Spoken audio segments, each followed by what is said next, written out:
तो चलिए अब बात धर्मांतरण मामले से जुड़ी एक बड़ी खबर आपको बता दें। इस मामले में एक और गिरफ्तारी हुई है। यूपी एटीएस ने अहमदाबाद से सलाहुद्दीन जैनुद्दीन नाम के एक व्यक्ति को गिरफ्तार किया है, जिस पर धर्मांतरण के लिए हवाला से पैसे भेजने का आरोप है। पुलिस के मुताबिक सलाहुद्दीन ने उमर गौतम को जानने और हवाला से पैसे भेजने की बात मानी है। फिलहाल गिरफ्तार अभियुक्त को 3 दिन की ट्रांजिट रिमांड पर लिया गया है। तो अब यूपी बिहार के बाद गुजरात में भी धर्मांतरण रैकेट का कनेक्शन सामने आ रहा है। साथ ही इस गिरफ्तारी के बाद धर्मांतरण के लिए विदेशी फंडिंग किए जाने की बात भी सच हो गई है।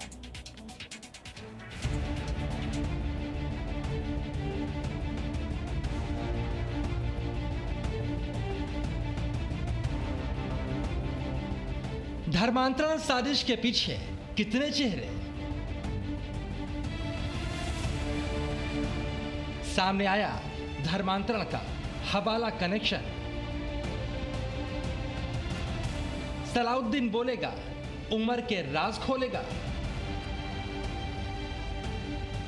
यूपी में जारी धर्मांतरण की साजिश के तार तेजी से खुल रहे हैं और हर नए खुलासे के साथ धर्मांतरण रैकेट की विदेशी फंडिंग की साजिश भी सामने आ रही है।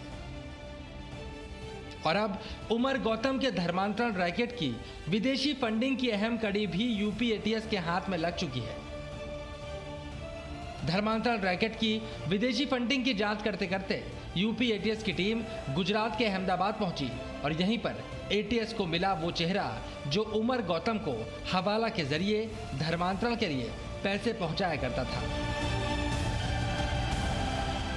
यूपी एटीएस की गिरफ्त में ये है सलाहुद्दीन जैनुद्दीन शेख, जिसे उमर गौतम तक धर्मांतरण के लिए हवाला के जरिए पैसा पहुंचाने के आरोप में गिरफ्तार किया गया है। बड़ोदरा के रहने वाला सलाहुद्दीन अहमदाबाद से गिरफ्तार किया गया। गुजरात एटीएस की मदद से यूपी एटीएस ने सलाहुद्दीन को गिरफ्तार किया। सलाहुद्दीन ने उमर गौतम को जानने की बात स्वीकार की है।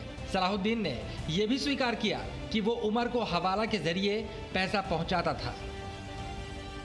आरोपी उमर गौतम की संस्था फातिमा फाउंडेशन है। इसी संस्था में विदेशों से रकम आती थी, जिसकी अहम कड़ी सलाहुद्दीन को माना जा रहा है। इसी सिलसिले में कई सवाल हैं जिनके जवाब एटीएस को जानने हैं। फिलहाल यूपी एटीएस ने सलाहुद्दीन को 3 दिन की ट्रांजिट रिमांड पर ले लिया है और अब सलाहुद्दीन और उमर गौतम को साथ बिठाकर पूछताछ की जाएगी, जिसके बाद धर्मांतरण रैकेट की विदेशी फंडिंग से जुड़े कई राज सामने आ सकते हैं। चलिए अब आपको बताते हैं कि किन सवालों का जवाब तलाश करते करते यूपी एटीएस की टीम सलाहुद्दीन तक पहुंची। दरअसल अवैध धर्मांतरण मामले में गिरफ्तार उमर गौतम और जहांगीर से पूछताछ के दौरान यूपी एटीएस को धर्मांतरण के लिए हवाला के जरिए पैसा मिलने की जानकारी मिली। इसके बाद एजेंसियों ने किन विदेशी खातों और किस किस तरीके से पैसा आ रहा था, ये जानकारी जुटानी शुरू की। एटीएस को विदेशी खाते का ट्रांजैक्शन मिलने के बाद ये भी मालूम करना था कि विदेशी फंडिंग कहां से हुई, हवाला के जरिए किन किन खातों से ये पैसा कैसे आया। और यही तलाश यूपी एटीएस को सलाहुद्दीन जैनुद्दीन शेख तक लिया।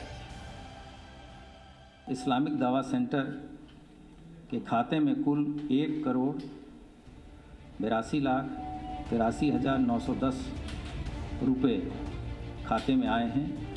इसमें से ज़्यादातर जमा की गई धनराशि कैश, चेक व विदेश से जमा किए गए हैं।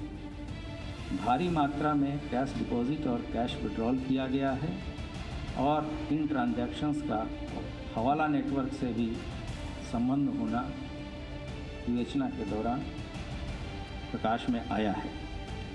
इस खाते में करीब 50 लाख रुपए से अधिक की धनराशि विभिन्न विदेशों से आना पाया जा रहा है, जिसमें से मुख्यतः रियाद, कतर, दुबई और आबू धाबी है।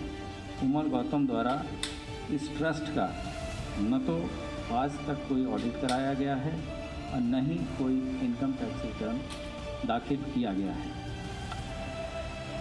अब सवाल ये उठता है, क्या उमर गौतम को धर्मांतरण के लिए हवाला के जरिए पैसा पहुंचाने का काम सिर्फ सलाहुद्दीन करता था या फिर इस रैकेट में और भी कई लोग शामिल थे? जब सलाहुद्दीन और उमर गौतम आमने सामने होंगे तो कुछ और नाम भी सामने आ सकते हैं जो धर्मांतरण रैकेट की साजिश के नए तारों को खोल सकते हैं। Bureau report, ji media. Presenting V News app, available on Google Play and App Store. Download it now.